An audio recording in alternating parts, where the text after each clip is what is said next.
In this video, I will show you how to change theme in Odoo. Now, in order to change your theme, what you can do is you can head over right here to this configuration, then click onto this apps option. Now, in here, you should be able to see in here this. So what you can do is you can click onto the search and search in here for theme, and it should be able to display some theme options in here as well. Now, if you can find it, you can also do other options in order to install it.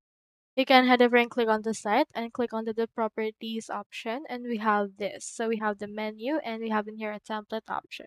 So you can either duplicate this page or the likes, and under this as well you can head over and then configure it using the settings option right here.